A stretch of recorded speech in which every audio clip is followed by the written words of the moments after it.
Oke, kalau untuk interactive query dengan berdasarkan dua kontrol, dua syarat, misalnya di sini kita bisa pilih kelasnya, kemudian bisa pilih jenis kelaminnya, maka data yang tampil sesuai dengan kelas dan jenis kelaminnya, misalnya 10F laki-laki, katakan misalnya ganti 10H yang laki-laki dan seterusnya. Ini sama saja sebenarnya kurang lebih dengan model query dengan satu kriteria yang sebelumnya.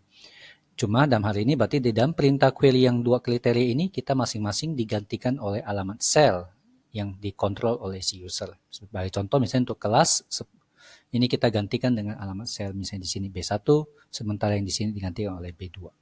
Mungkin untuk lebih jelasnya Bapak praktekkan bentuknya.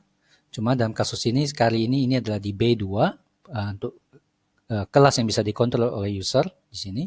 Kemudian untuk jenis kelamin yang bisa dikontrol user itu ada di B3. Jadi maunya nanti kalau misalnya pilih 10 E laki-laki, maka maunya dia muncul adalah 10E yang laki-laki. Ya, kalau di sini ganti dengan 10E perempuan, berarti muncul 10E yang perempuan. Untuk ini kita akan perbaiki rumus kita. Sekali lagi, bagian ini, bagian query-nya yang berupa satu buah teks utuh ini, kita perlu pecah menjadi potongan teks terpisah. Ya. Jadi dalam kasus ini berarti bagian 10B ini yang nanti akan diganti oleh alamat sel B2. Ini yang nanti kita akan ganti dengan B2 alamat sel. Maka sebelum bagian alamat sel ini, teks bagian ini akan kita jadikan satu buah teks utuh dengan kita memisahkannya menggunakan tanda petik ganda. Sementara potongan teks terpisah ini kita pisahkan menggunakan petik ganda lagi.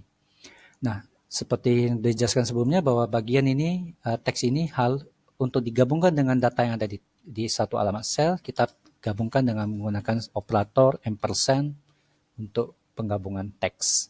Begitu juga setelah alamat sel dengan teks berikutnya ini yang akan digabung. Dengan demikian maka rumus query ini sudah akan bersifat interaktif di mana user bisa mengganti kelasnya dan jenis kelamin data yang ingin ditampilkan di bagian query ini.